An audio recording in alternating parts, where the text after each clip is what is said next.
Welcome to the C&C Auto Show. And I'm Aaron Clement. I'm John Ryan.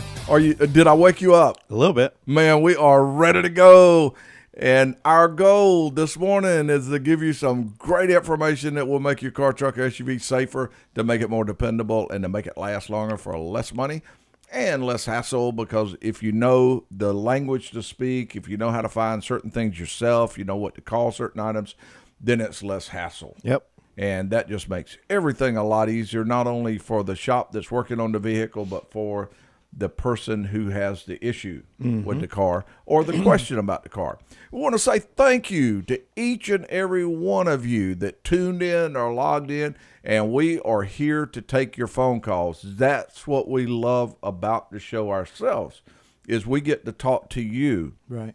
If you have a question and you've been wondering about it a little bit, and it's or something you think that your vehicle may need, but you're just not sure whether you should do it or not, all you have to do is pick up that phone, give us a call, 706-863-5800, and that's on Saturday mornings, 8:05 to 10, from pretty much anywhere that you're at.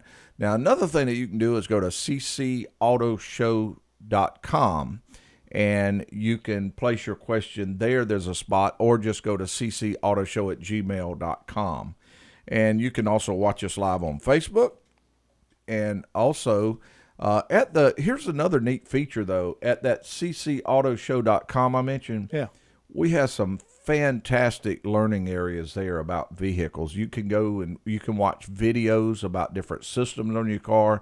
You can watch videos where people talk about a certain subject, air conditioning, heaters, brakes, whatever, and learn a huge amount in that area. You can see videos of the show here.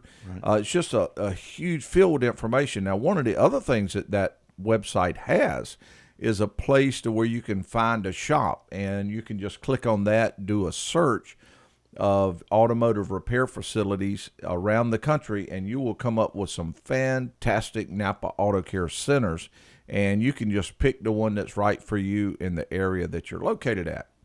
And John Ryan, are we ready to go ahead and crank this little monster up? I am if you are. All right. We sitting on go then.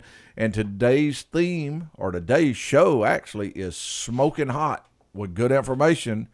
And we're doing that so it will keep your car from getting smoking hot during the winter months, like a busted hose or something like that.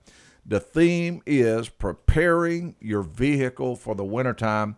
And auto technology allows the cars to just crank up immediately. Yep. I mean, how long do you warm your vehicle up, John? Right? Well, I actually do warm mine up. Oh, you do really? Yeah, oh, I really you're do. one of those. I'm one of those kind of guys. I just can't mentally get over it. Yeah. But yes, you're right. You can hop in and go as fast as you can crank it up. Yeah, you're one of those that just baby your car. In my mind, I'm thinking where the oil is at this point, where it's at this point, and all that kind of stuff. You probably have your scanner or your iPhone hooked up to where you can, when you crank it up, monitor the oil pressure and temperature.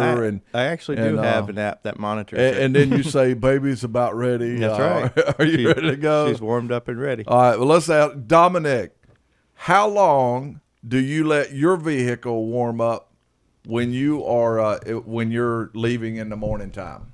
How cold is it outside? It is roughly 30 degrees. Let's see. I've got remote start on mine, so it cuts off. It cuts off after 10 minutes. So I would say probably 5.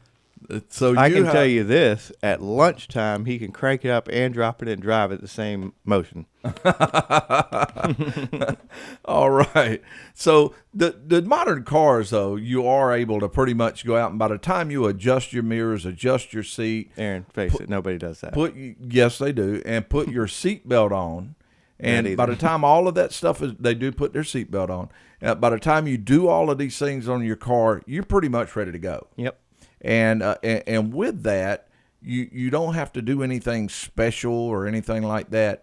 So there's a lot of things that you used to do that you don't do now with a car. Like you don't have to worry about just all the processes of warming up. So during the show, we'll talk about things that you can do before the winter starts nipping at your windshield to ensure that you have a safe running vehicle. So buckle up. Let's get started. And again, the number to call is 706-863-5800. We always do like to start the show with a good tech tip quiz. And, of course, the winner gets I answered the tech tip quiz golf shirt and a coffee mug or hat and some other little prizes to go along with that. And here it is. Miss Brown owns a 2010 Caravan. She drove the vehicle from Augusta, Georgia to Augusta, Maine, and somewhere after departure and before arrival, she lost something very important, and somewhere on the return trip, she got it back. So what was that? So if you name that, you get a prize also. So now we do have a that on the table. All right, now we're going to talk. We'll start out with some basic items as far as winterizing the car. Okay. What's one of the things that you think about that you would want to have checked on your vehicle before winter arrives? Well, I think the best way to winterize is just leave it in the garage. Well, I mean, you can put it there at night. You probably do that too. I wish. No, the first thing, of course, would be antifreeze. Yeah, that's the first thing that people think about. Right, yeah. Because, of course, it is, I would say, the most important thing.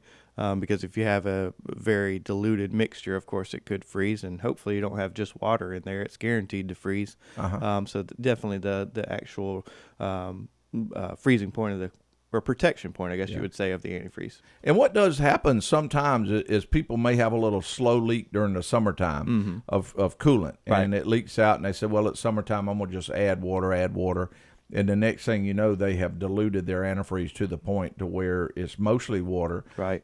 Two things are going to happen. They're going to pick up a huge amount of corrosion inside the vehicle because water, too. Very fast. It's amazing how fast that happens. And I think a lot of that has to do with electrolysis because, of course, without the antifreeze in there, electrolysis forms, and there's so many electrical items that are grounded in the engine area now. And, of course, we can actually check with that or for that with a meter. Yeah, obviously, we've just done check, that before. Check the voltage in the radiator, and you can tell. You'll see millivolts. And if it's above about a half a volt, then you got some issues. Right. And I have actually seen water pumps that people put brand new ones on once a month. Right back off of it, yeah. And they go bad because of electrolysis. Let's go to the telephones? Yeah, let's go over to Ron, Aaron. I think that'll be a great idea. And Ron, welcome to the C&C Auto Show. Hey, guys, y'all having a great day so far. Man, we are ready to go. We're sitting on go. Tell me, do you have to get out blue to announce my stage presence? Yeah, we do. That's pretty important to do that.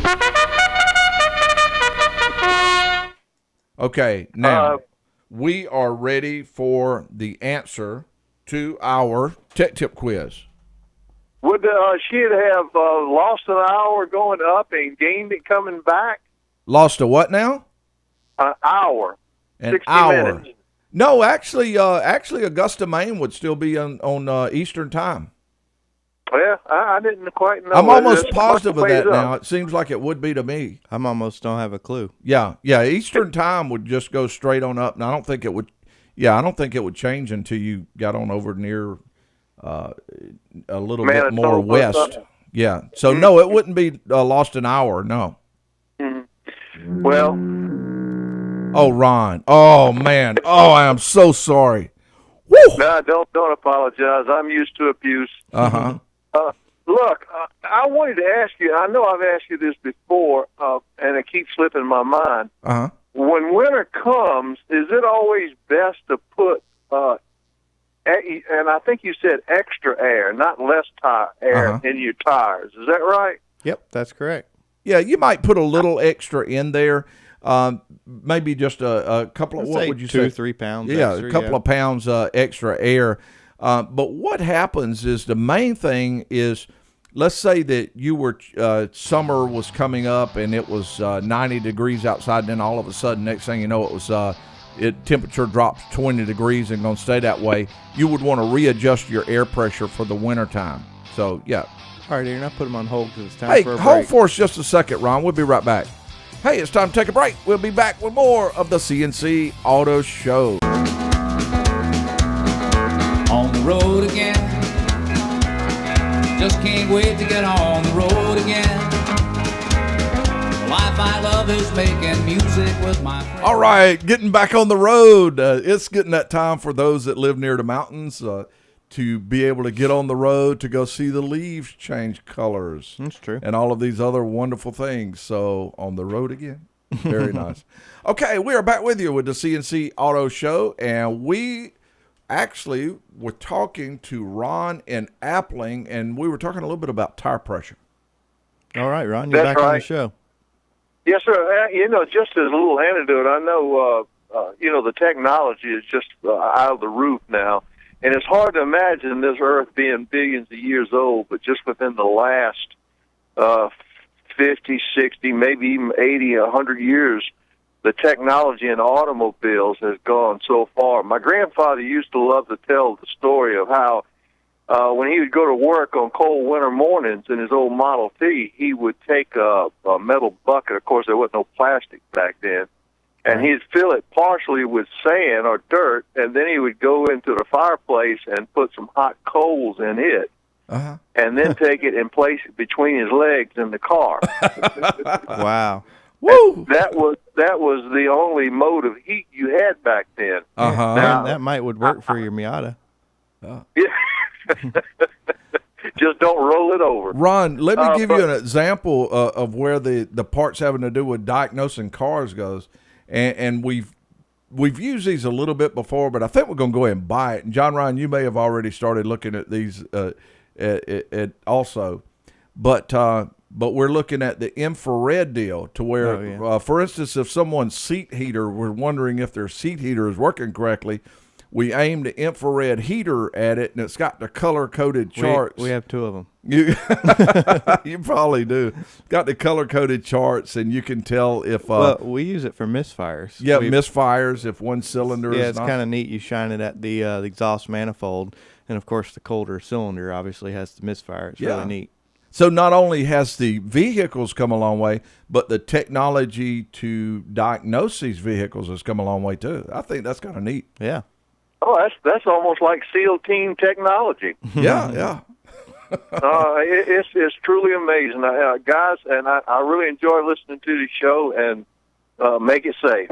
Hey, Ron, you and people like you are the ones that make the show fun, and we thank you very much for calling us and listening to the show. We appreciate it. Thank you, guys. All right. Thank you, Ron. Have a great weekend. Okay, the number to call is 706-863-5800. And, John Ryan, who do you think we should talk to? Well, up next is McCoot. He is next in line. McCoot, welcome to the C&C Auto Show. Thank you.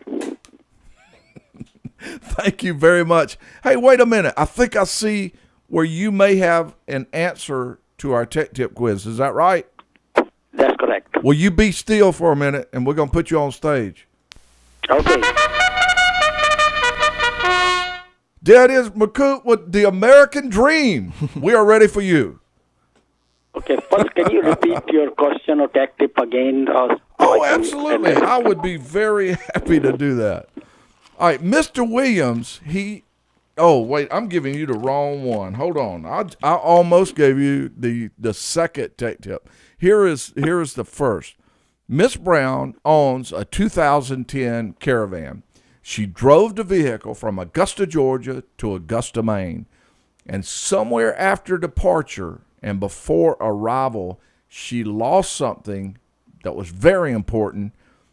And somewhere on the return trip back to Augusta, Georgia, she got it back. What was it? When she went to Augusta, Maine, the weather over there was very cold. And when she was coming back, she was coming south, and the weather got warm. So her tire pressure had gotten low, and then she gained it back because the weather was warm here. Oh, McCoot, you are fantastic, man. Whoa. See, that's why I said you were the American Dream. Thank you. Thank you very much. You are absolutely right. It was the tire pressure. The temperature had dropped about 30 degrees between Augusta, Georgia and Augusta, Maine. And you normally drop about 1.5 PSI for every 10 degrees drop in temperature. So Miss Brown dropped almost 5 degrees. But before she arrived back in Augusta, Georgia, the temperature was actually about the same as when she left. So she was able to get her tire pressure back when she returned. And Ron talked about this tire pressure for so long. I don't know why he didn't answer the tech tip. Well, Ron that's what got me the gentleman on the last caller, Ron. Yeah. He had it said tire pressure. We thought he had it. And it's saying, I said, well, Ron's got the answer to this one. So he was so close. Right. Oh, listen to that crowd. They are just going crazy. Yeah. Sound like almost two hands. Both of them. Okay. You worked it out, and McCoot, you are the winner of the prize package. And among other things, you'll receive the hat or the coffee mug and the I Answered the C&C Auto Show Tech Tip Quiz, and congratulations. Thank you. You're a wild man. He sounds moved. He does. You could tell. He's got a tear. If you hang on the line, they'll get you info. Okay. Woo!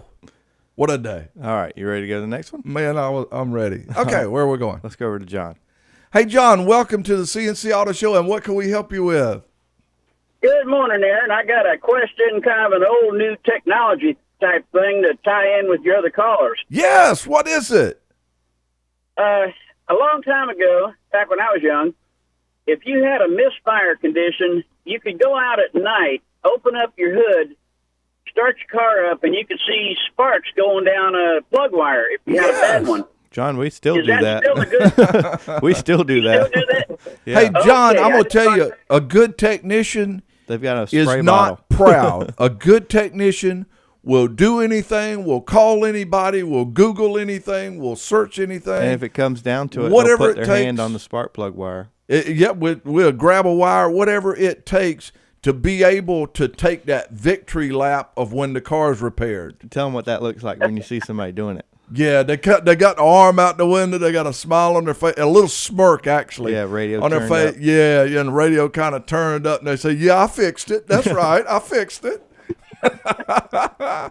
Okay, I was just wondering about that. All right, we John, do. I'll tell you one more old school way is just a water bottle, just a spray bottle.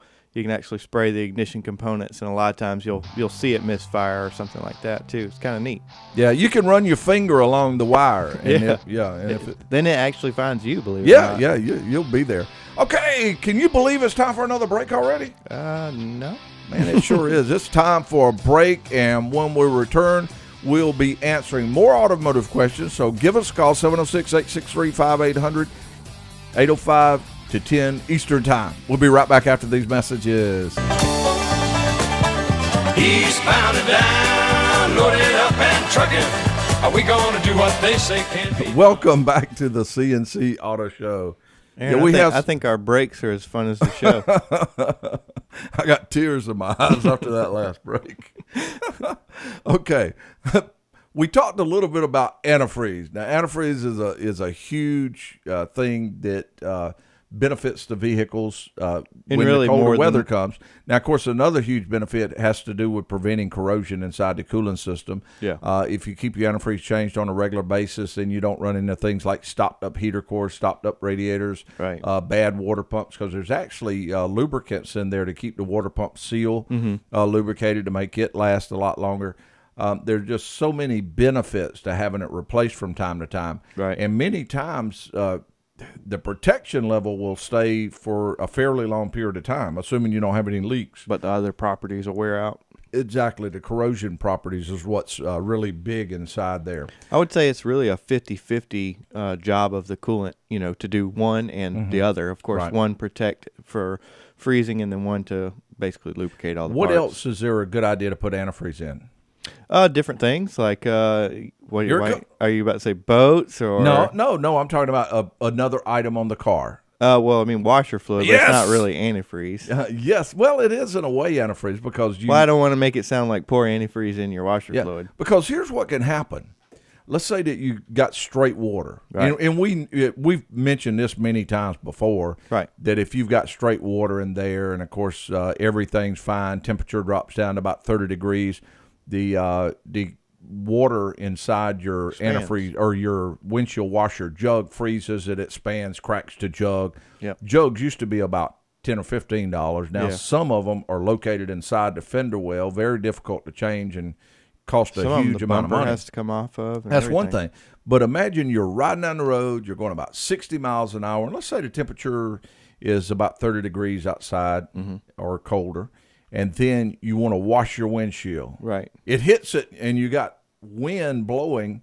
Makes it even you colder. got a wind chill factor of about 20 now or 10, and it freezes on your windshield, so you see worse than before. Yeah. So put some in your windshield washer jug to prevent that water from freezing also. And usually, and if I'm not mistaken, it's methanol that protects it. I believe you're right. Yes. I think that's right. I'm almost positive that you're right. Yeah, because here in this area you can buy, with or without freeze protection. And the one that with freeze protection, of course, says with methanol. If I'm not mistaken. And then, of course, they put some washers. Hey, before we go to the next callers, we had a email that I want to make sure that we answer our email. So if Bob will hold just for a second, Dominic will read us the email, and we will answer that question first, and then we'll go straight back to the phones. All right, Aaron, this email comes from a gentleman by the name of Johnny Brown. Johnny Brown, okay, we got it. He has a 2004 Ford. He says it's called a Ford Exploder. I agree. He don't warm up to his car a lot then, huh? Okay. And he says that it's making a noise. He was asking if he should rebuild the engine or install a remanufactured one. Okay, so I'm assuming that this is not a good noise. Right. Yeah. And I don't know too many good noises, so. Okay. Now, there's certain cases for each. Okay. One case, let's say we get a lot of vehicles that come in here that the customer wants their exact engine back in. For instance, and this is a good time to give a status report on this. Okay. The Pontiac Trans Am that we're putting together for a very nice customer to work with. They've been great. We've been sending them pictures along the way. We took that engine out and locally, we use a company called Bose Machine Shop. Yeah. And we sent it over there, and they rebuilt that engine because it was that the serial numbers, the lineup, and all that other stuff. Yeah. And we had the transmission redid. Yeah. So all that went good. Okay, so in those cases, I almost always would do that. Normally, on a vehicle like the Explorer, I would more than likely be doing a reman engine. Right. In a lot of cases, because once we do that reman engine, we take one unit out. Usually our customers want the things done fairly fast, which Bose is very fast with what they do, but we would take one unit out, put another one in, right, and boom, car's on the road, got a pretty long warranty on the job. And the only other thing that I would just say is basically the same thing with not with the exception, but the reason being is because that one is a 4-liter, so it has the 3 timing chains, the one in the back. Normally the chains are what cause the noise. The noise is normally, I guess the noise happens because of a lack of lubrication, mainly because the oil galleries get plugged up on the right side cylinder head. So, if you rebuild the engine, of course, you're addressing all that kind of stuff, but you're going to have a lot of money, if not more money, tied up in it, rebuilding it than you would buying a remanufactured one. In many cases, you would. And then, of course, if you personally do it, of course, the warranty's on you. And if you purchase a remanufactured unit, it's on the company that remanufactured it. Yes, so exactly. And if you do have a problem, you take one unit out, put another one in. That's right. And it's good with usually a good nationwide warranty if you use a good nationwide company type car manufacturer or engine manufacturer. Okay. All right, let's go over to Bob. I think we did good on that, John, right? All right. Okay, Bob, welcome to the C&C Auto Show, and what can we help you with today? Good morning. Got a thermostat question. I've got actually a marine engine, an old 1967 gasoline inboard. It was running hot, and I know that's the topic of your show this morning. I tried to do everything I could do to fix it, called a buddy, and he said, well, it's probably your thermostat. Take it out, look at it. I looked at it, and actually you can see where it had broken off. And he said, you'll be fine to run it without the thermostat, at least for a little while. It'll get you back to your dock. So my question to you is, how long can you do that with an engine? Can you do that with a car engine if a thermostat was to break like that? Well, that's a great question, Bob. One, did it fix your boat once you took it out, just out of curiosity? I'm sorry? Did it fix your boat once you took it out, by the way? Yeah, it quit running hot. Of course, there's only 2 people in the nation that make that thermostat for an old 1967 engine. Right. I paid $91 plus shipping for a thermostat. Oh, wow, they're proud. Yeah. To answer your question, just like you said, yes, in a very temporary type situation, you can remove the thermostat.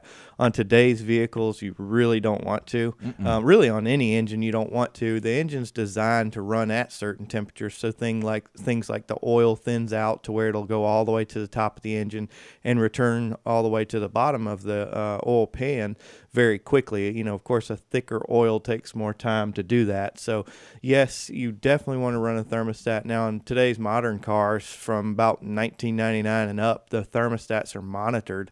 If the engine does not reach a certain temperature, about 150 by about 5 to 7 minutes, it'll actually set a trouble code for thermostat below your threshold. Gas mileage will plummet like the temperature. It sure will. So, yes, if you're stuck on the side of the road and, your car was overheating and you felt confident it was the thermostat, yes, you can replace it. The only thing that kind of throws a wrench in that now on today's vehicles is the thermostat is normally the seal also. So if you take the thermostat out, then you don't have a seal. So unfortunately, there's not too many ways to bypass that. One thing that I like on a diesel, because I like diesel stuff, and I don't know why all of them don't do this, but a diesel actually, when the thermostat fails, it sticks in the open position. So the truck actually runs cold. Obviously on like your boat and older vehicles, when they stick closed, which is kind of odd to me. I don't know why all of them just don't go the other way. Makes a little bit more sense, but good deal. Some diesels have 2 thermostats. They do. Most of them have a thermostat for the turbocharger to give you heat faster because, of course, the turbo's really, really hot. And then, of course, once that opens, then the next one is for the cooling system or the rest of the cooling system. It shares the same coolant except for a 6.7. Well, fellas, I appreciate the help. I love the show. We change oil in that engine twice a year, and it's never been rebuilt yet after 1967. That's great, yeah. Sounds good really deal. neat. Appreciate it, guys. Awesome. Bob, great question. And Bob has a lot of better lucks with boats than you do. He does. I had a bad experience with a boat. You already know that. It was terrible. All my worst nightmares came true with that boat. Yeah, but that only normally happens once. From there on out, you're all right. Yeah, I couldn't afford for it to happen twice. That was all I could was wondering take. why you told me to drill holes in the bottom of it. Okay, it is time for our Automotive Minute from Dominic. Dominic, what we got this morning? So, one thing I was looking up in the news is I saw AAA has a study where they found that 1 in 5 drivers of cars can't change a spare tire. I really think that'd be more than that. Yeah, Maybe. I would say I would put it more like 3 in 5 would have been my guess. The only thing that kind of throws a wrench in this is, I don't know, and Dominic, you might know the percentage. A lot of cars don't even have a spare tire anymore. So that would, of course, play into that. But I'm still thinking at least 2, maybe 3. Yeah, I would say the same thing. Matter of fact, what we're seeing instead of spare tires more often is either run flats or a compressor. Well, the slime compressors too, or the slime compressor. Yeah, to air them. Well, good deal, Dominic. Wow. Man, it's hard to believe. It's time for another break. Yeah, it is. Okay, we're going to take a real quick break. When we return, we'll answer more automotive questions, and we'll talk more about things that you can do in the wintertime with your vehicle to keep problems down. We'll be right back. I've been driving all night, my hands wet on the wheel. There's a voice in my head that drives my heel. It's my baby calling, says I need you here. Welcome back to the C&C Auto Show. If you have a question about your car, truck, or SUV, you can give us a call. That number is 706-863-5800. We would love to answer your automotive questions. If you have a service that you're thinking about having done to your vehicle, or you're looking for a way to get a little bit better fuel mileage, or just about anything you're looking for about your car, truck, or SUV, all you have to do is give us a call. Talked about the boat. That was fun. Yeah, we could talk about boats. We could talk about airplanes. Whatever's good for you, we can do. Yep. Okay, now, one of the things that we're talking about during the show has to do with preparing for the wintertime. Right. Some people have four-wheel drives. They do. And one of the things that four-wheel drive is very helpful in is in those very icy conditions, it gives you a lot better traction. Mm-hmm. And that's if it's working. That's right. Yeah, you got to make It's sure very it works. And it's a good idea to have yours checked before the wintertime gets here, since you may be using a little bit more than other times. Right. And make sure everything's working correctly. Make sure the fluids are good. You have your front axle, you have your transfer case. Because, say, like you said, if you didn't use it for 6-8 months or whatever, and you had a little leak on, say, the front differential, and, of course, maybe this particular model doesn't turn going down the road. Some do, some don't. And the fluid leaked out. And then you put it in four-wheel drive. You never knew that, and you destroyed your front differential. So definitely and then the a good other idea. thing that happens so often is, let's say that someone takes their four-wheel drive vehicle and they get up to the mountains. They may have just got the vehicle not a long time ago, but they really need their four-wheel drive, and they don't really know they're not sure how to put it in four-wheel drive. They're not sure. Some vehicles, have to see two things. They have to see a neutral position, electronically, and they have to see a brake pedal position, has to be on. And that's, like you said, a lot of people don't realize that you have to put it in neutral to go to low range versus high. Most vehicles, high, you can just, what's involved when you put your vehicle in four-wheel drive? Like my particular truck? For a four-wheel high, you can do it basically any time as long as you're stationary. But to put it in low range, you have to put the transmission in neutral, then hit low range. Of course, you'll hear the, of course, the forks and everything dropping down. And then, of course, the actual axle locks in the front, and then of course you can put it back in drive.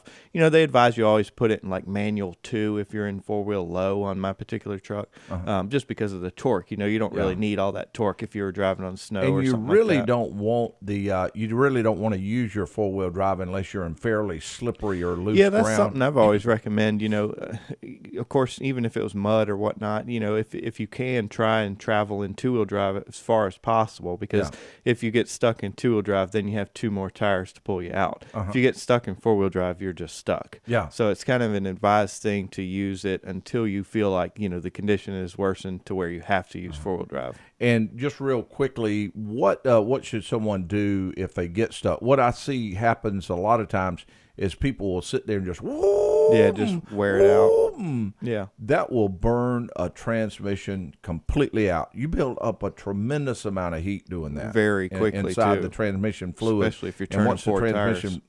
Once the fluid is overheated to a certain amount, the transmission might be toast. Yeah, exactly. So you may eventually get your car out of the mud, but you have ruined a $4,000 or $5,000 transmission. Exactly. You ready to go to the calls? Yeah, let's go over to Robert. Fantastic. Robert, welcome to the C&C Auto Show. What can we help you with today? Well, I've heard you talking about coolant quite a bit, and I have a 2011 Subaru Outback manual transmission. Actually, I have 2 questions for you. But I've been looking at the maintenance schedule on this Subaru, and it says on the coolant, it's super coolant, they call it. Subaru super coolant, and that it's good for 11 years or 137,000 miles, which I have a hard time to believe. Yeah, now this is my recommendation, and John Ryan may vary from this. Okay. A while back, GM come out with coolant that was something like 4 or 5 year coolant, and that was my prime time during that area. That kept automotive shops around the whole country very busy. Yeah. We were replacing water pumps, intake manifold gaskets, heater cores. Worse than that was the heater core. Yeah, we did a lot of them, and it was a problem. Now, what I find, though, is if a car is brand new, you have no air that's been introduced into the system. Right. So, in effect, the antifreeze will last 4 or 5 years. Right. I'm perfectly fine that when the car is brand new, going 4 or 5 years, if it calls for that. If the book calls for less, then I would go less, and even possibly even 6 years. But I'm very skeptical on going 11 years, and especially once it's changed that first time, I lean a lot more toward changing that antifreeze every 2 to 2.5 years, right around in there. Now, that's my opinion. Now, of course, you may decide to talk. Now, what happens on intervals? I'm going to mention this real quick, too. When, let's say that someone's selling a new car, when they're selling that new car, the people, when someone's buying like 100 vehicles for a fleet, like a rental car company or something like that, they look at everything. They look at how often the oil has to be changed, how often the antifreeze. Just the annual repair cost. Kind of like we would look at fuel mileage. Right. We would say, well, what's the gas mileage? They look at everything, mileage, cost, just cost of ownership. And when the antifreeze interval is a lot further, when the oil interval is a lot further, it becomes more attractive. Yeah, it fits into the deal better when they're figuring when they're buying these 100 cars. So it's worth it to them to try to make all these numbers look very attractive. Right. But in the real world, then it may not work as well as it does on the paper. And many times they've found that GM's found that out. They shortened the interval for it. They lengthened the oil change interval one time, and they had some issues with and then we bearings. Had to reprogram clusters for a long time. Yeah, they went back in and had to redo it. That's my opinion, John. Yeah, Ron, mine's exactly the same. The only tip that I would have is for the cost, involved in a coolant service, like a really good one. I mean, it's a minimal cost. I mean, it's maybe 2 oil changes, so just call it $150 for it. And I think that money spent is worth, the peace of mind knowing that you've, protected your cooling system earlier than the advised manual says, and I just typically lean towards. That's what I look at on stuff. The extended oil changes. Also, I mean, when somebody says, "Well, should I change it every 5,000 or should I change it every 8,000?" Right. Well, you're talking about at most an extra oil change a year. Well, that's what I'm saying. Like, I mean, so it's just a small cost. Most oil changes are cheaper than a cable bill every month. Yeah. But nobody hesitates to buy cable. So I think we lean toward on your first coolant system exchange, perfectly fine going 5-6 years would be my opinion. After that, I believe I would recommend changing it every 2 to 3 years, every year after that. But again, consult the advisor that you work with on the vehicle, because they may say something different. Because when you're working with vehicles, fluids, if you don't mind, this is a great question, Robert. So if you don't mind, I'm going to expand on a few things a little bit. One of the reasons there's so many gray areas on vehicles is these cars, they got one book, and these books go out to cars that are sold up north, out west, Midwest, East, Florida. So you got temperatures that range anywhere from 20 below zero to 130 degree, or I guess 120 degrees in Arizona, places like that. So it varies a lot. You got drivers that drive very slow and easy. You got drivers that drive wide open all the time. You're pulling boats and not pulling boats. So there's so many factors involved that creates a lot of gray areas on things like this. So you want to take what is recommended and custom make it for what you do.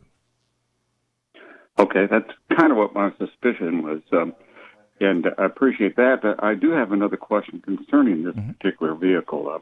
It's, as I said, it's a 2011 Subaru manual Outback, and it's got 43,000 miles on it. Okay? Robert. Yes. I'm going to have a little bit of an issue. We are just about to run out of time on there. What you are asking, fantastic questions. Is there any chance you could hold through this break and let us get right back to you?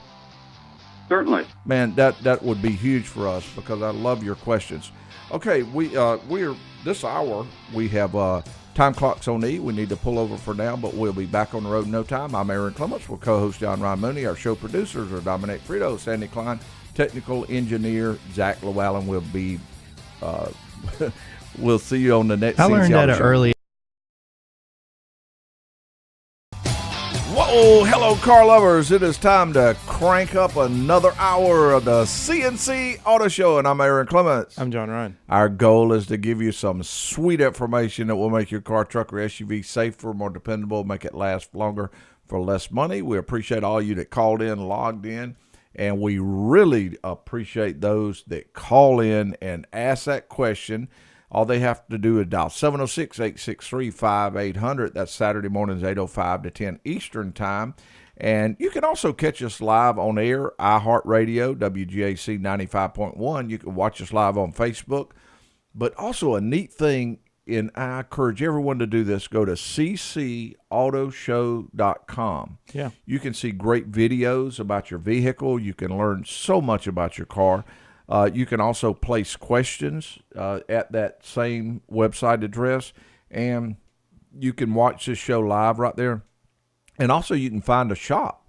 If you hit find a shop, you will be directed to a place where you can search for some of the best automotive repair facilities in your area, regardless of where you're at. That'll be Napa Auto Care Centers.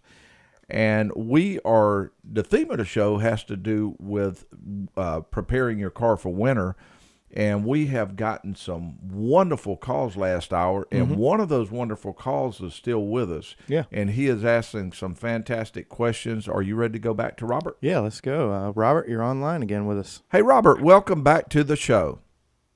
Well, thank you. As I've saying, the other question I have doesn't have anything to do with winter, but it's concerning my 2011 Subaru Outback. It's a manual transmission, and I've tow it 4 wheels down behind my RV. The odometer says about 43,000 miles, but I know I have at least that many more miles being towed across the country.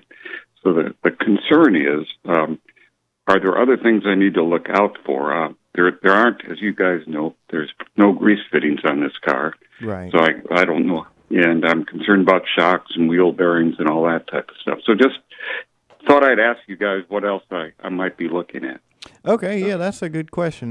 So, like you mentioned that, of course, going down the road, everything's still turning. The transmission, of course, like you said, obviously is in neutral.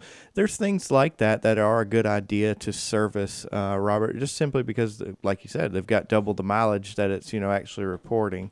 Of course, the rear differential that actually, does have a serviceable fluid in the rear of that Subaru. So that would be another good item to service.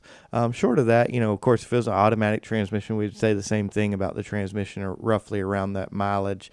Some of the other fluids that aren't necessarily affected while towing, but of course, just roughly with the mileage, we'll call it close to 80, 90,000 miles on the vehicle. Power steering fluid on that particular vehicle would, of course, be a good thing to flush. Brake fluid, obviously, again, it's being towed, but same thing. If it's got that many miles on it, it wouldn't be a bad idea, especially since brake fluid absorbs moisture. Yeah. So that's kind of that like has more. Actually, brake fluid has more to do with time, right, than it does mileage, because of it being hygroscopic. Exactly. And attracting the moisture into the system. Okay. What about the shocks?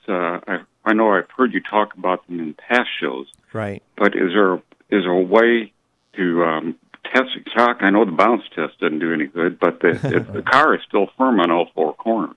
Right, Robert. Well, of course, visual inspection, too. If there's any kind of moisture around the base of the shock, kind of where the shaft, of course, goes in and out, sometimes that's an indication that, of course, the shocks, not necessarily are worn out or anything, but if the fluid, of course, is leaking out, that just means there's that less dampening, in that strut assembly or shock assembly. So, it's kind of visual inspection. And then, of course, you drive the vehicle. So of course, I'm assuming you probably bought it brand new, so you knew how it rode brand new versus now. If there's a difference there, it may be time for shocks and struts. Okay, well, probably what I'll do is before our next trip, just bring this back into you and have you just do another check over before an extended trip again. That'd be a great idea. And Robert, I'm going to mention something. With you having an RV and you also talking about flush services, you would be very interested in our tech tip quiz that'll be coming up later in the show. So if you would listen, and I'm going to invite you to call back in if you think you might have the answer. All right. I appreciate it. Thank you, guys. Thank you, great Robert. Questions. Thanks. We really appreciate the phone call. I love calls like that. I do, too. Okay, the number to call is 706-863-5800. If you have a question about your car, truck, or SUV, just give us a call, and we are ready, just like Pete is doing now. Pete, welcome to the C&C Auto Show, and what can we help you with? Hey, thanks a lot. Good to hear. I listen to you every Saturday. Thank you very much. Bought a brand new 4Runner in 2007, run back and forth from Augusta to Savannah, right, regular. So I just turned 300,000 miles. I got about 302,000 miles. You do it pretty regular. Yeah, I'd say.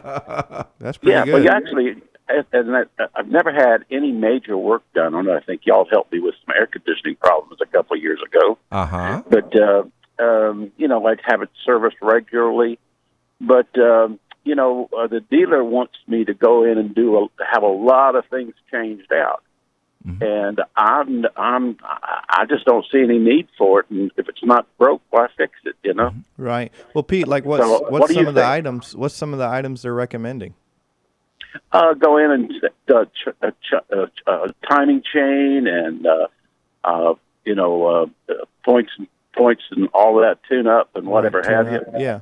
And it's running fine the way it is. I mean, why does it need a tune up if I'm getting good mileage, not burning any oil? Yeah, that's a great question. The first one you mentioned, I definitely disagree with. The timing chain on that particular 2007 4Runner, if it was a timing belt, yes, absolutely. Belts, of course, have a serviceable interval. That being a chains do not need any type of repair unless you have a problem in that area. What's critical on the chains is the oil change. Is the maintenance side of it. Is the maintenance side. Yeah, so, and of course, it does sound like you do your maintenance if you got 300,000 miles, because, I mean, it's just proven that, of course, if you do the maintenance, you'll go that far. If you don't, you won't, of course. So, there's other things like fluid flush services and whatnot that would be, advised just to, to, of course, keep the mileage, keep going. But, as far as hard parts, that a lot of that would be kind of like predictive things, but even a timing chain doesn't go bad if the maintenance is kept up.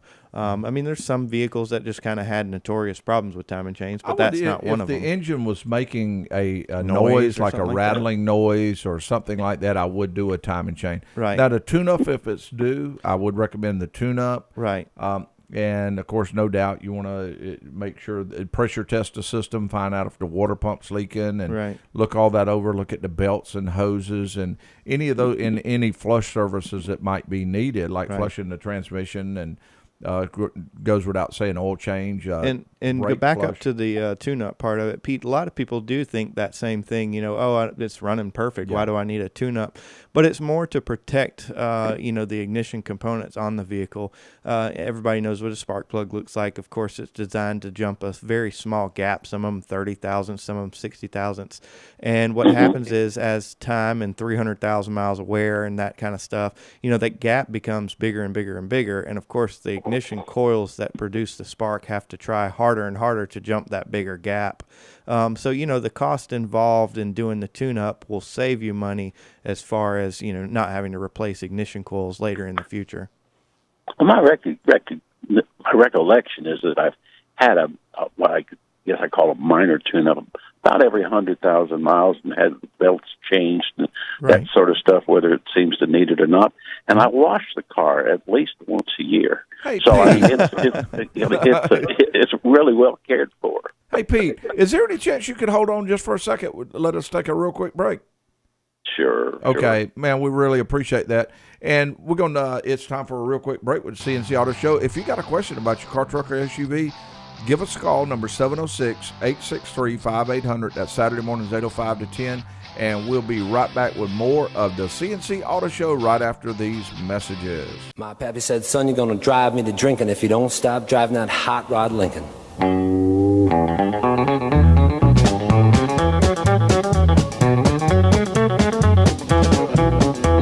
Have you heard the story of the hot rod race when the Fords and Lincolns was setting the pace? That story is true. And welcome back to the C&C Auto Show. We were talking with Pete. He had some fantastic questions. He did. About his 4Runner that has, how many miles? 300,000. Huge. He's got to be doing something great. Pete, welcome back to the show. Thanks. I think it's his annual car wash is what he was saying. Yeah, that's what he said. He said he definitely washes it once a year. Yeah. There's a few little things about the car that I think are particularly nice to kind of gives you that warm, fuzzy feeling. Right. Some of the rubber is beginning to wear down on the outside, and some of the little things in the back. I've got a little carrier, haul stuff back and forth back, but the only thing I've been able to figure out to make that stick is duct tape. Uh-huh. And I got that other thing held together with bungee cord, so I can actually say that my car is being held together with duct tape and bungee cords. You're legal. That's right, but it's so you got to give a little bit of credit for 300,000 miles to duct tape and bungee cords. Now, Pete, I did want to ask you one thing about your car, if you don't mind. And I know you're talking about kind of cutting up about some of the things you've kind of patched together. But there is no doubt in my mind you have to be doing something good to drive that car 300,000 miles. And you mentioned it's the original engine. Did you say original transmission also? It is. I think it's. I actually think it's got the original alternator on it too. Wow, that's awesome. Now, how often do you change the oil now? And I'm remembering that you're driving longer distance, on long distances each time, and that's right. a huge difference between in town. So, of course, in those cases, you are able to extend that interval, mileage intervals. Yeah. But how often do you change it? Well, I change my oil every 5,000 miles. I guess it's okay to tell what kind. I usually use a Castrol oil, good oil, and have it changed every 5,000 miles, and have my tires rotated. And of course, everybody takes care of the fluids now. Yeah. And now on the oil, do you use semi-synthetic or full synthetic oil? I'm not really sure. I couldn't tell you. I don't know that much about it. I just asked for Pennzoil, and that's all I've ever put into it. Yeah, right. Which a semi-synthetic oil is very good, and that's what I tell think people. It says is it CA5W30? Does that make sense to you? Yeah, that's the weight. Yeah. But what I mentioned to people is making a decision between semi-synthetic and full synthetic is important, but what's by far more important is the interval. Now, of course, many cars now call for full synthetic, so you don't really have a choice. And if it calls for it, I definitely would do it. Right. But what makes the difference in how long the engine is going to last is not that decision between semi and full. It's that decision that how often or what type schedule, and sticking with that schedule. The only thing I'll add to that is the only mistake that can be made there is if you run synthetic for a period of time and then get tired of paying for it and go back to conventional. Yeah. Definitely stick with it. Once you go to it, of course, stick with it. It's better to stick with it. But my daddy told me a long time ago, get a good oil and stick with it. So whatever it is. Well, you've done that well, and I appreciate you sharing a lot of those stories and doing what you're talking about doing is having a good inspection done on the vehicle. Yeah. And everything, as far as a lot of the services that you talked about having done, I feel like would be a good idea, except I really don't agree with the timing chain. Yeah, I'm not a big fan of that. Yeah, if it's not acting up, I don't think I would do anything to it because, of course, you don't want to, you'd be going in and disturbing stuff anyway, and you might... you don't want to do. What should I expect to pay if I brought it down to y'all for an inspection, such as you're speaking of? Well, you'd get into just $54 for a good comprehensive inspection on the vehicle. Oh, okay, yeah, sure. Nothing. All right, well, I'll be seeing y'all in a few weeks. Okay, Pete, you have a great day, and appreciate you sharing your story with us on the 4Runner. For sure. You bet. Thanks. Right, thank you. John Ryan, we didn't do the tech tip quiz yet. Well, I did just, of course, we got offline with him, but I did remember our highest mileage contest. Have you mentioned that again? Oh, no, we have not. Oh, he would be a great candidate. Maybe actually, he's still listening. Robert earlier on his Winnebago, too, or his motorhome, and then he would also And you know what a person's able to do now? They're able to go to C&C Auto Show, the C&C Auto Show on Facebook. Right. And they can post it immediately to that Facebook page. Yeah, I think we got some up there already, don't we? And really, yeah, we do. You could just take a picture of yourself standing next to the car and just put down the mileage and maybe a short story. For instance, you might say, yeah, I got this driving back and forth to Savannah doing this or that, and put down you have 300,000 miles on it. If you want to take a picture of the odometer, you can. If you want to only send a picture of you standing next to the car and just write the mileage up there, you can. But send in that picture because you stand a chance on winning a Yeti cooler. Now, this is from Napa Cooling Systems. Yeah. And it is a Yeti cooler, a Tundra Yeti cooler, which is about, what is it? Those things are like $400. Yeah, pretty close to it. So you can get one of these coolers and win it. So send in your entry. And the gentleman with the Subaru, gentleman with the other car that we talked to, they need to send those in and getting the running because they're judged on the picture of the car, the type car, right, the mileage, and how they got the miles. All right, now, are we ready for the tech tip quiz? Yeah, let's hear it, man. Okay, we are ready. And, of course, we know that the winner of the tech tip quiz will receive a coffee mug or hat, and also the I Answered the Tech Tip Quiz golf shirt. And here is the question. Mr. Williams owned a motorhome and traveled to just about every state in the U.S., and he wanted to see more, so he sold the RV here in the U.S. He moved to Australia and bought a new one there. Okay. And he did notice something strange. Though the campers were close to the same models, the toilet on the one he had in the U.S. swirled clockwise, and the one that he bought in Australia swerved counterclockwise. Why did the toilets swirl in opposite directions? And if you know the answer to our Tech Tip quiz, all you have to do is give us a call.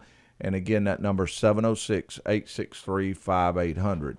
Now, one of the things that we're also talking about as we go is things having to do with the winterization of the vehicles. Right, yeah. Okay, and with that, one of the things that you want to do with that is check all of the lights that are working. Yeah.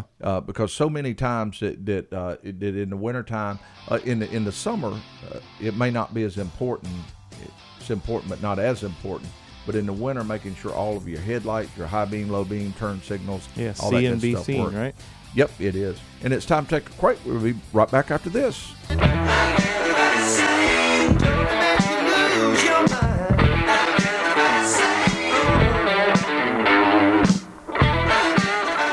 Welcome back to the C&C Auto Show. And if you're in the fast lane and you're driving at or below the speed limit, move on over and let the cars behind you go past. The last time I was traveling, I saw somebody took like one of those for sale markers, like paint markers, and they wrote on the back of their car, said right lane, and it had a picture going that way. And it said, fast lane, slow lane, had pictures of it. I thought that was a pretty good way of, showing people which lanes. Saying move. Yep. Okay, number to call, 706-863-5800. That's if you got a question about your car, truck, or SUV, and that's between hours of 8:05 and 10 Saturday mornings Eastern time. And John Ryan, where we're going? All right, next up's Milton.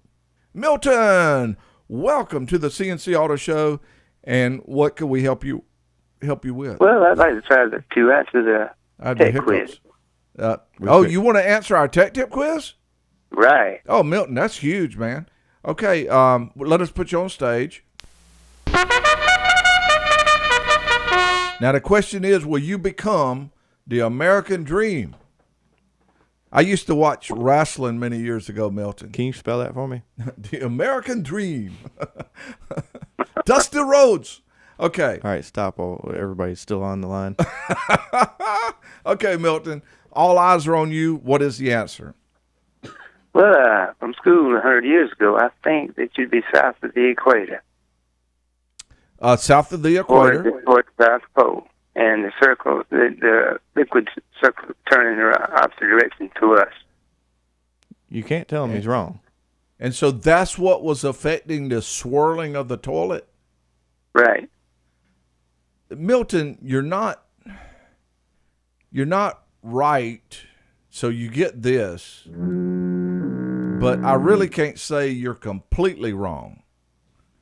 But it's too late because you done got the But Milton, I got the Santa Claus car a while back. Oh, you did? Oh, yeah. Fantastic. You're a previous winner, so that didn't hurt too bad. Not too bad. All right. Milton, thank you very much for the call. Sure thing. Thank you. Have a blessed day. You do the same, and the number to call, 706-863-5800. Question about your car, truck, SUV, give us a call. Where we're going? Next up's John. Hello, John. Welcome to the C&C Auto Show, and what can we help with? Well, I didn't quite understand what Milton said, but the water swirled in the opposite direction because he's below the equator. Oh, John, I'm going to have to, you have to get this. Now be still. Oh, man. All right. John, what we're saying is we can't say you're completely wrong, but you're not right. Well, do I get half the price? Yes, you do get a hat, and the other gentleman will get a hat also. How's that? All right. Appreciate the call. All right, and the number to call, 706-863-5800. Where are we going? Let's try Charles. Hello, Charles. Welcome to the C&C Auto Show, and what can we help with?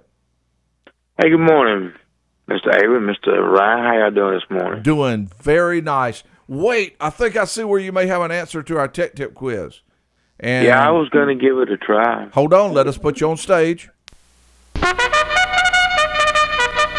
All right. Put those sunglasses on because the bright lights will blind you. And what is the answer to our tech tip quiz? Well, I was sort of thinking along the lines of both of them. It's a geographical thing. The geographical pull would be different on that side of the world than it would be on this side of the world. So therefore, instead of going clockwise, it would be going counterclockwise. Oh man, Charles, you're right, but you're wrong. Now think of Aaron's tech tips in the past.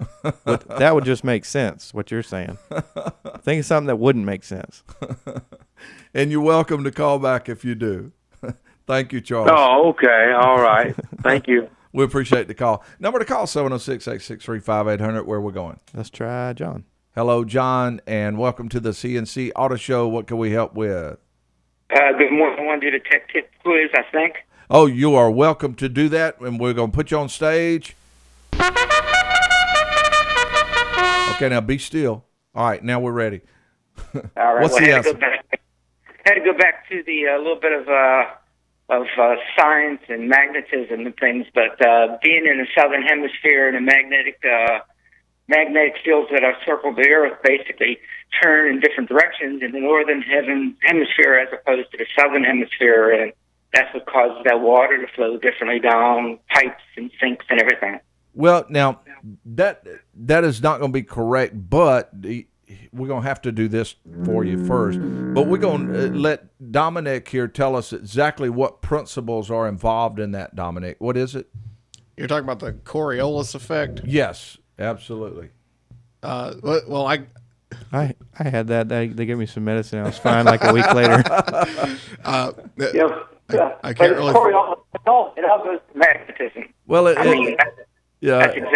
It has to do with the rotation and the effect that has on a item that is sitting on the Earth's surface that is not stationary or bolted down. So that's the principle involved, but that's not the answer to the tech tip quiz.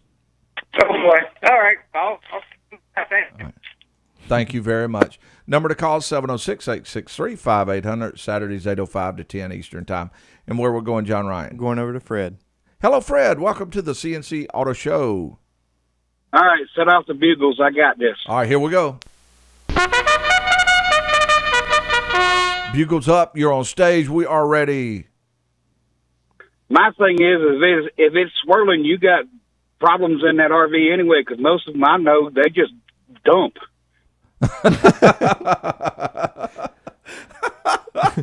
So I mean, he's kind of onto something here. Well, you are. Yeah, I guess we're right in there. Why does it not swirl? Well, it's got a kind of like a valve, I guess you could call it, because when you go to flush them, you just pull it and the flap comes out and everything just dumps straight in. Well, I think Fred spent a little time in one. I think we need to, yeah. Fred, actually, you are right. The principle involved is there, and it does have a very minute effect, very minute. Now, if you get into like heavy winds, water movement, like things like to do with hurricanes, it does come into play. But when you get into water in a toilet, there is not enough volume there for it to have that effect. So in other words, it's minuscule, the amount that it affects. So what does play an effect is pretty much about, like you mentioned, what he right said, here, it's more the design of the toilet. Because if the toilet is built in a way to where it angles it to clockwise, then as it comes in and the water goes down, it will go clockwise. If it's pointing counterclockwise, it will turn counterclockwise.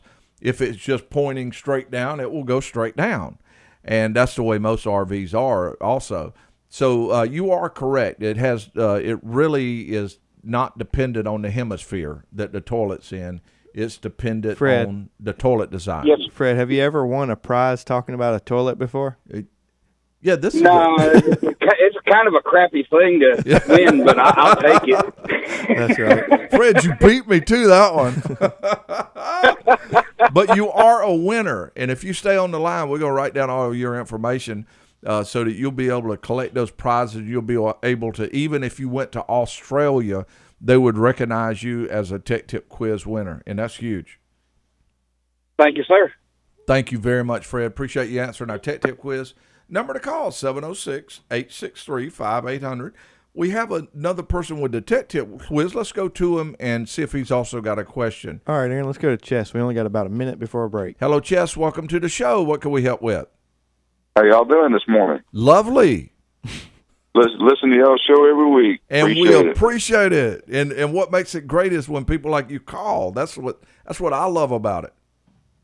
Well, I thought I had the answer to the Tech Tip Quiz. In fact, I did have the answer, but Fred beat me to it. So I'll have to try again some other time.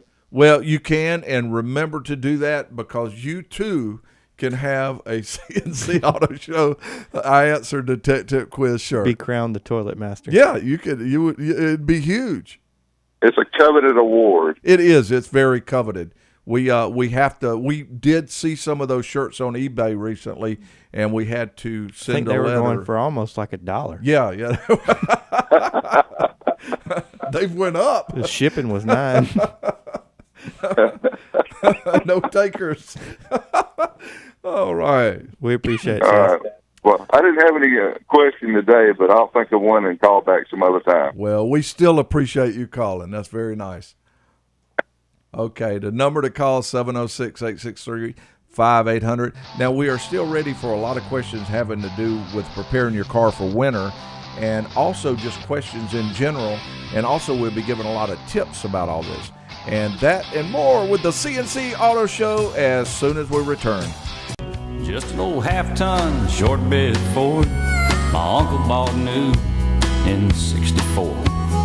Daddy got it right cause the engine was smoking, couple of burned valves. We are back with you with the C&C Auto Show. We did get a winner to our Tech Tip Quiz, and we have been in heavy discussion on which direction toilets turn in which hemisphere. Yep.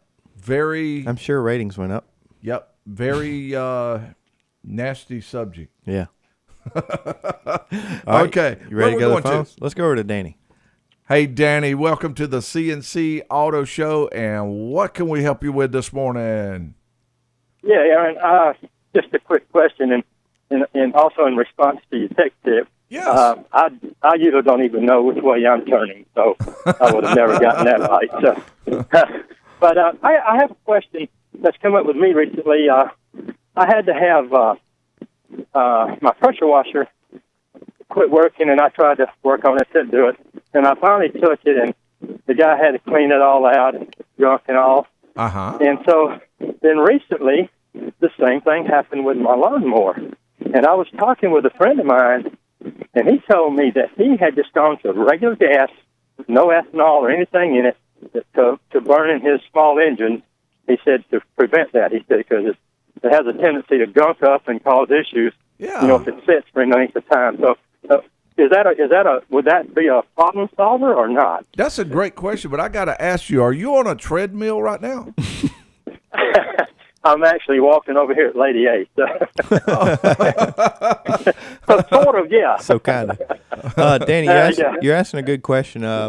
So you are correct. Of course, non-ethanol fuel will definitely outlast fuel with ethanol in it, mainly because the ethanol will separate and it'll actually go to the bottom, cause a little bit of corrosion in there, of course, moisture in the tank, and cause the carburetor to gum up and whatnot.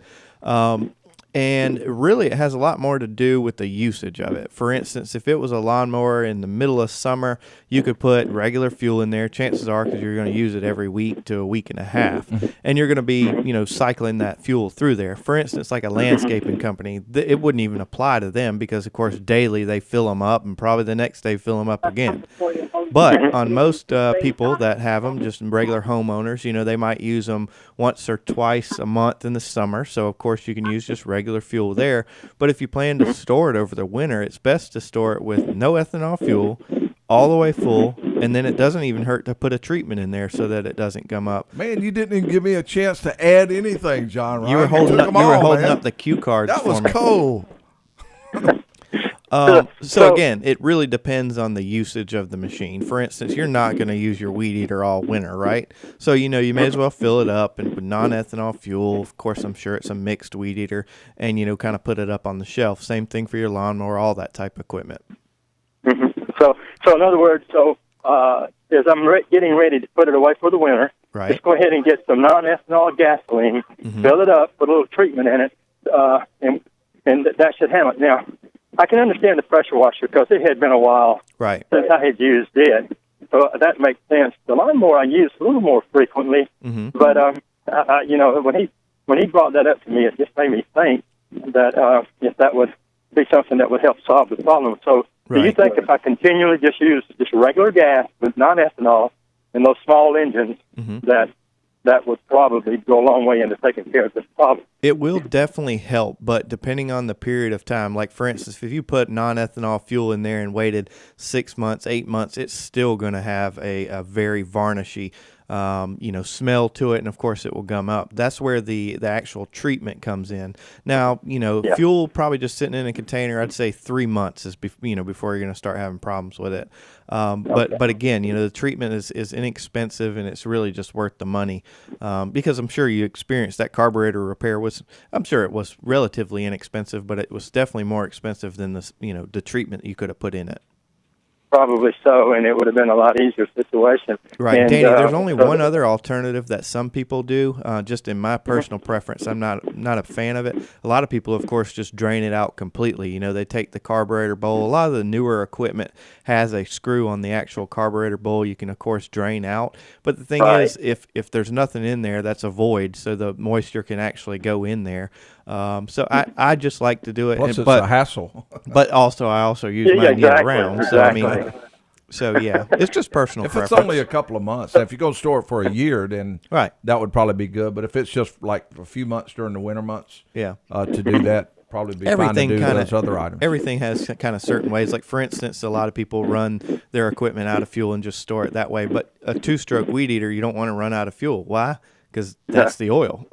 So you don't really want to run it out of oil. Exactly. So. Well, so what I'll do, what I'll plan to do is just use a non-ethanol gas and put some treatment in it, and I'll fill it up and then run it for a couple of minutes to let that get through the system, and then shut it down and store it away. Right. And I'm not going to name drop, but there's one just down the street from where you're walking. I think I know the name of it. But, Danny, how many miles you been so far, or how much? I'm probably working on about 4 right now. Wow, you're making us. You taught lazy. You taught me 3.9 ago. Yeah. But hey guys, I really appreciate your help this morning. Y'all have a blessed day. Thank you, Danny. Great call, and enjoy your walk. Okay, the number to call is 706-863-5800. Let's cover a bunch of real quick things having to do with winter. It's a good idea to wax your car. But right about this time of year, it is. That will make the paint last a lot longer, and of course you may even pick up some road salt in different places that you go to. And the applying and taking it off a hot car, it's almost impossible to remove wax for. Yeah, and then it's not too cold to do it, not too hot to do it. Perfect time of year to wash and wax your car. Give it a little protection for the winter months. Make sure you check the belts and hoses because this time of year you don't want to be riding in a dark area and all of a sudden a belt break and you not be able to run your vehicle. So that one is really good. Good idea to keep a little wool blanket in the back of your vehicle. I'm actually a big fan of keeping a gallon of coolant in the back too, but that's not a bad thing. At the very minimum, some water back there to keep. So that's always a good idea. Sometimes if you plan to, like if you're a person that goes hunting a lot and you plan to be in very slippery conditions, you may even consider getting some snow tires. Yeah. and just swapping them out. And in the northern states, that's very common for people to switch out tires during the they winter. normally have them already set up on wheels and everything. Exactly. So that may be a good idea. Tow rope, jumper cables. Yeah, tow rope or jumper box, one of the two. Those are always a good idea. And one thing to me is would be a very good thing to consider this time of year if you don't have them. The carpet in vehicles is absolutely beautiful now. It's you see carpet better than you see in Houses. most high-end hotels a lot of times. So having protection for them can be very important too. It keeps all the mud and snow and things like that from getting down inside your carpet. Right. I love those WeatherTech. Yeah, mats. those are by far my favorite because, of course, they contour and they almost put a lip up the side so that anything that is in them, you just literally pick the floor mat out and shake it off. Yeah, one of our loaner vehicles, not a loaner vehicle, one of our vehicles, shuttle vehicles, is a Prius. Yeah. And we did that just after we bought the vehicle. We bought the WeatherTech seat covers and the floor mats. Yeah. Put them in there, and I mean they have just been absolutely great. You can take those out, and the carpet looks like brand new. 2 or 3 of our vehicles at the shop also have them. We put them in there just because of the amount of usage we use them. So all of that is a very good idea.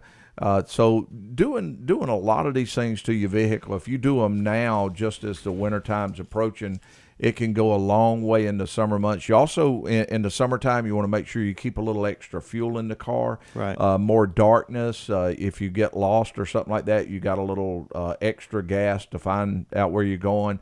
If you get stuck in the mud, it's nice to be able to run your heater while you're doing it. And with that being said, we are out. A light. John Ryan cut his flashlight on. And that's a good idea to have a flashlight. We're out of time. Time clock's on E. We need to pull over for now, but we'll be back on the road in no time. I'm Aaron Clements with co-host John Ryan Mooney. And our show producers are Dominic Frito and Sandy Klein, and our technical engineer, Zach Llewellyn. We'd all like to say thank you to all of you that called in, logged in, and especially all of you that called in to ride with us on the C&C Auto Show.